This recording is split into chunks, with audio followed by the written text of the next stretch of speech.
wealthy man who looked at a poor fellow and said, "Thank God I am not poor."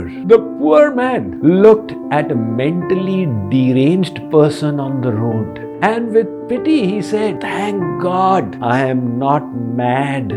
The madman saw a patient being taken away in an ambulance to the hospital and said, "Thank God I am not sick." The patient reached the hospital and saw a dead body being carried away on a stretcher, and he said, "Thank God I am not dead." It was only the dead man who could not thank God. Why is it that we all don't feel that sense of awe and reverence for what we have?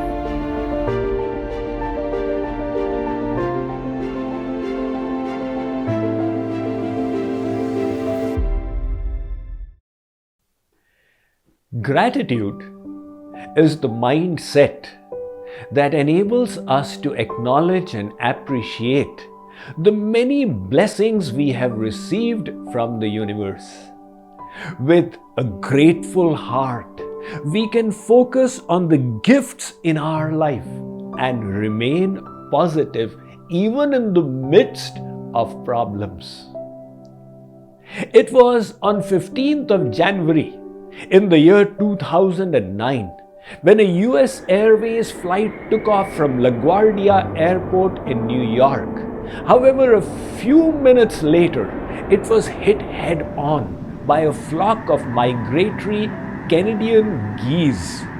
The passengers in the flight heard multiple thuds as the birds hit the plane, and then there was an explosion as the engine failed.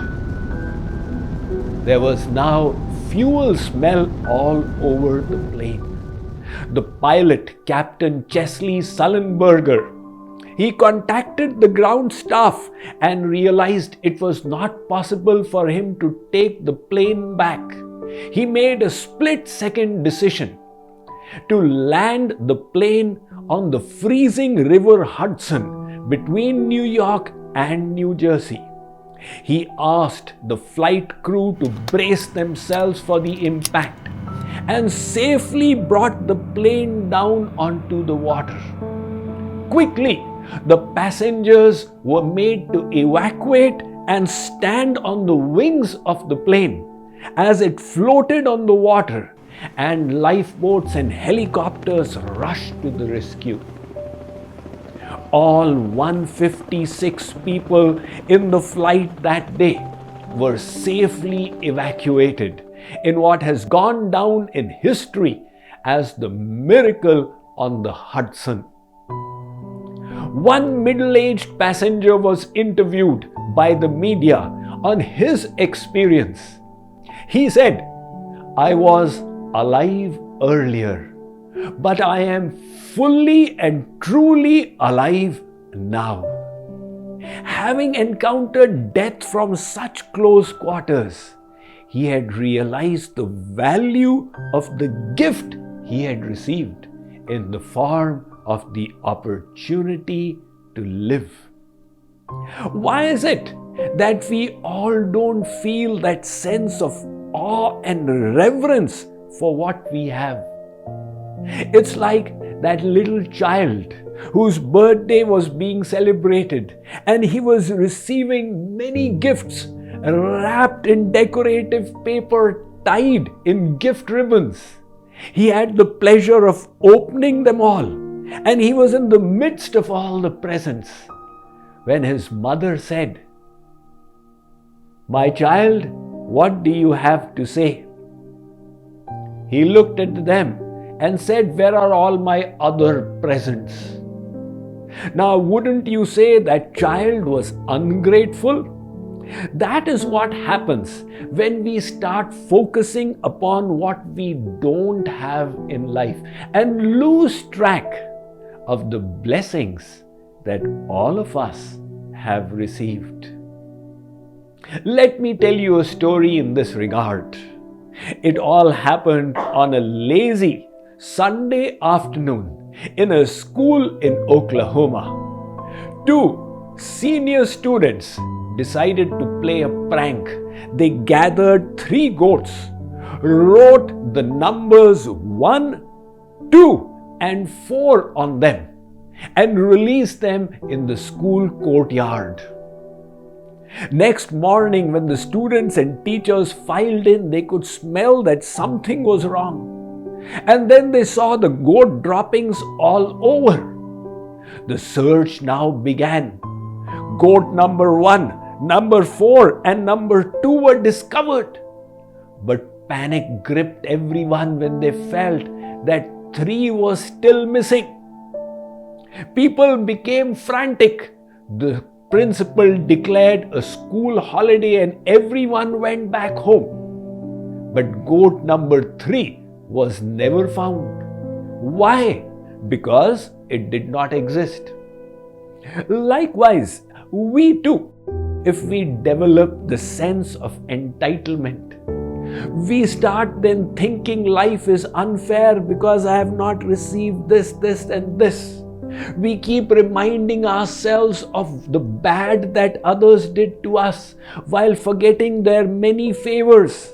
We focus on the negative circumstances and forget the string of lucky breaks we had. And the consequence is our heart fills up with negativity. We start backbiting, gossiping, rumor mongering, and generally spreading negativity to others as well. And the sovereign recipe for this is gratitude. Because the neurology of our brain is such that when it focuses on sentiments of gratefulness, it naturally kicks out negativity.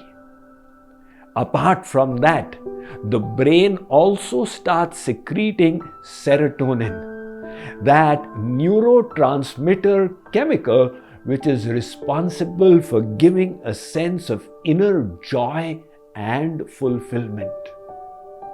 Martin Seligman, the father of positive psychology, conducted this experiment on 47 clinically and severely depressed patients. He took them off from depression medication, but helped them remember 3 things on a daily basis that were going right in their lives and for which they could be grateful. Support communities were also formed for these patients to help them nurture the sentiment of gratitude. After 1 month, 94% of the patients without depression medication had gotten far more cured than the medicine could have cured them. So how then should we cultivate the feeling of gratefulness in our hearts? One simple, practical tool is to maintain a gratitude journal. Keep a diary. Every night, think what happened during the day for which you are grateful. And revise that next morning as well. People who keep such gratitude journals are known to become much happier as a consequence. Another practical tip: cultivate the spirit of awe towards nature. Look at the wonderful crimson sky in the early morning and fill your heart with reverence. Relish the blueness of the wide open sky. Feel the air as it touches your cheeks. Wonder at the dewdrops on the grass in the early morning and fill yourself with euphoria each time you look at the rainbow. The miracle of God is manifesting in every atom of His creation. We only need to develop an awareness for it. Let me read about it to you from my latest book, Golden Rules for Living Your Best Life.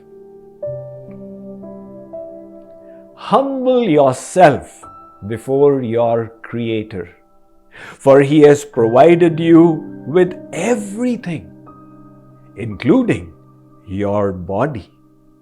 Acknowledge His greatness, because He is the source of all divinity and goodness. Thanking God is one of the most powerful of all prayers. It has been highly emphasized in all faiths and religions of the world.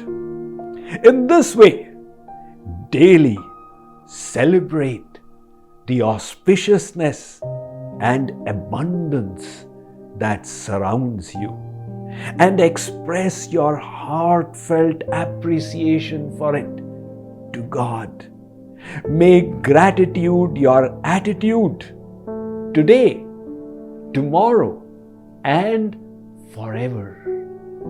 And finally, I am reminded of the wealthy man who looked at a poor fellow and said, "Thank God I am not poor."